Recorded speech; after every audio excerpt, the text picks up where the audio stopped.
Bab 4451. Apa kalian ini masih sebagai umpan? Terlebih lagi, mereka bahkan mulai bermain catur atau membaca buku sambil duduk di atas perahu. Ini benar-benar membuat semua orang di aula ingin menyemburkan darah. Kami di sini begitu gugup, tetapi kalian ini sama sekali tidak merasa bahwa kalian ini adalah umpan, masih mengira sedang berlibur. Namun, mau dibilang orang-orang ini berpura-pura agar para kultivator di sini merasa bahwa mereka tidak takut, itu juga tidak benar. Melihat sepanjang perjalanan kemari, sudah setengah jam lebih, dan para kultivator Kinsu masih tidak berniat menurunkan pedang, tampak jelas mereka benar-benar tidak peduli. Semua orang benar-benar tercengang. Akibatnya, saat ini sangat mudah menjadi umpan, tetapi mereka yang ada di aula menjadi semakin gugup. Semua orang penasaran, apa yang dikatakan Erik kepada semua orang sebelumnya, satu kalimat bisa memberikan efek yang begitu besar. Mata Yudhira juga berkedip, tidak tahu apa yang dia pikirkan. Kapal spiritual sedang berlayar di lautan luas, waktu berlalu dengan cepat, dan langit menjadi gelap dalam sekejap.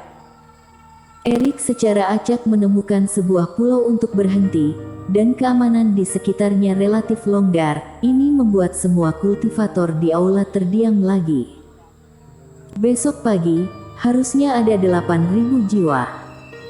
Erik mencari tempat untuk menetap, menghitung situasi menelan jiwa, dan banyak bersantai. Tempat terjadinya pertempuran adalah di Pulau Bunga Persik, ini tidak akan mengubah situasi. Jadi semuanya harus aman sebelum tiba di Pulau Bunga Persik. Pada saat itu, kerohaniannya pulih sepenuhnya. Alasan mengapa Erik yakin bahwa berjalan ke arah ini tidak akan mencapai Pulau Bunga Persik, alasannya sangat sederhana. Bukan karena dirinya sudah menyelidikinya sebelumnya. Sebaliknya, sebelum berangkat, melihat berita terbaru dari Credence. Di sisi timur Pulau Emas, ada 2 tempat peluang, tetapi tidak ada Pulau Bunga Persik.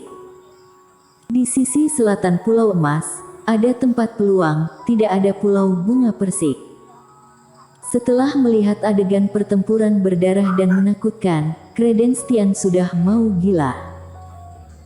Jadi selama beberapa hari, orang ini tidak melakukan apa-apa lagi, memimpin semua kultivator sekte Sage setiap hari dengan panik mencari lokasi Pulau Bunga Persik.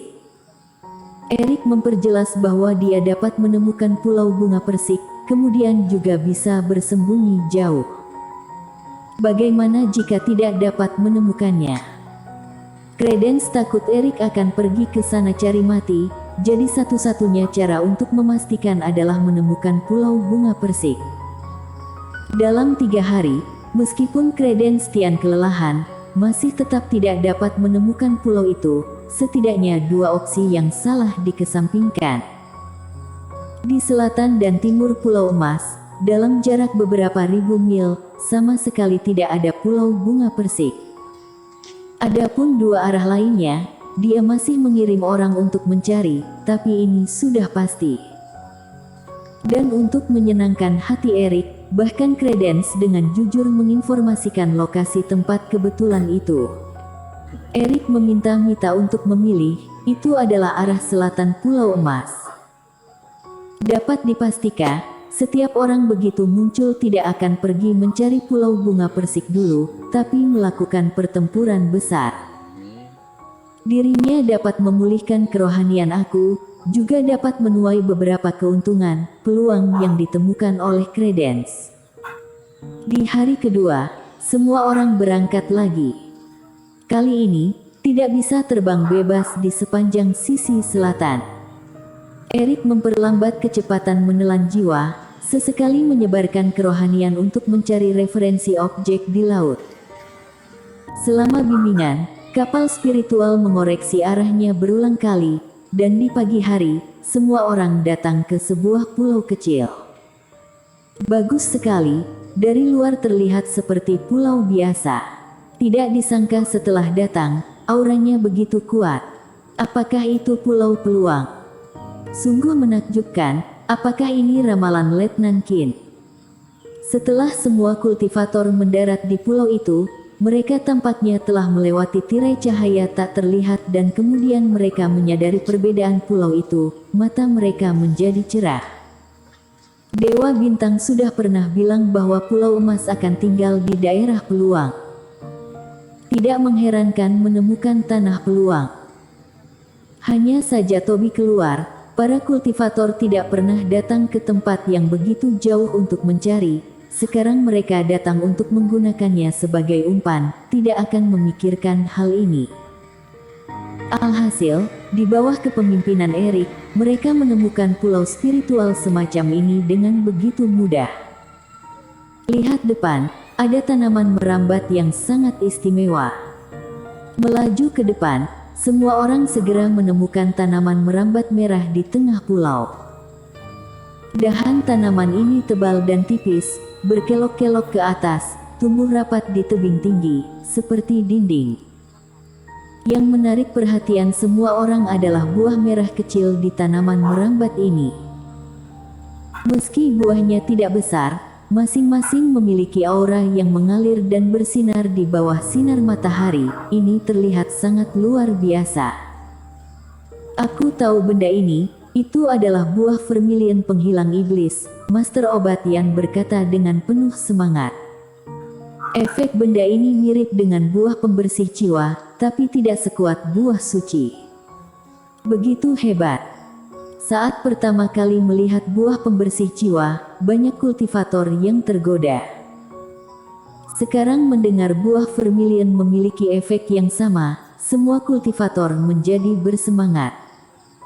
Meskipun kehilangan buah pembersih jiwa, jika memiliki belasan buah vermilion ini di saku, itu juga baik. Semuanya, biarkan aku memetik barang-barang ini. Setiap orang berasal dari negara yang sama, tentu saja tidak akan merebut. Pada saat yang sama, saat Master Obat Yan membuka mulut, dia mengeluarkan harta karun spiritual yang didedikasikan untuk pelatihan obat dan meraih buah vermilion penghilang iblis. Tetapi saat mendekati tanaman merambat ini, cahaya spiritual muncul, seperti dinding, langsung menerbangkan Master Obat Yan. Ada penghalang di luar buah vermilion ini, sepertinya tidak ingin membiarkan kita ambil. Master Obat Yan berkata, "Kalian lihat, apa ini?" Beberapa orang merasa tanah di depan mereka bergetar, kemudian sebuah patung perlahan-lahan menerobos tanah dan melayang di depan semua orang. Tampaknya peluang tidak mudah didapat. Kita harus menyelesaikan hal yang tersegel, agar bisa mendapatkan peluang dari pulau ini, Erik berkata. Kekuatan belasan orang kita bagus, kita selesaikan masalah ini. Tetua ditertawa. Baik, kita maju bersama. Orang-orang ini, apakah menurutmu mereka ada di sini untuk mencari peluang? Di istana, melihat tirai cahaya, semua orang di Qingzhou hendak bergerak, Heng Qili berkata dengan marah. Mereka berdiri di tempat, tegang sepanjang hari dan malam, tetapi pada akhirnya, Erik dan yang lainnya hidup dalam damai sepanjang jalan, dan mulai mengumpulkan peluang. Saudara Ying, kamu harus menghentikan masalah ini, orang-orang ini telah mengambil manfaat, keterlaluan. Heng Qili berkata dengan cemburu. Yudhira Ying mengerutkan kening.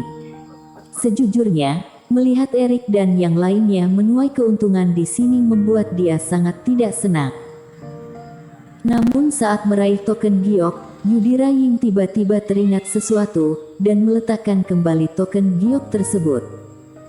Buah vermilion penghilang iblis, efek dari benda ini mirip dengan buah pembersih jiwa. Karena Tobi mengambil risiko untuk merebut buah pembersih jiwa sebelumnya, apakah dia juga akan mengambil kesempatan untuk merebut buah vermilion penghilang iblis kali ini? Jika begitu, maka Erik dan yang lainnya akan menjadi umpan yang sangat bagus. Lagi pula, untuk mendapatkan buah spiritual, seseorang perlu membunuh benda yang tersegel. Saat ini, kebetulan adalah saat yang tepat bagi Toby untuk menyerang. Lalu mengapa aku harus menghentikan mereka? Biarkan saja mereka mati, tidak baikkah? Kakak Lee, aku berjanji pada Erik mereka sebelumnya bahwa aku akan membiarkan mereka mencari peluang. Tidak baik rasanya jika menghentikan mereka. Bersambung.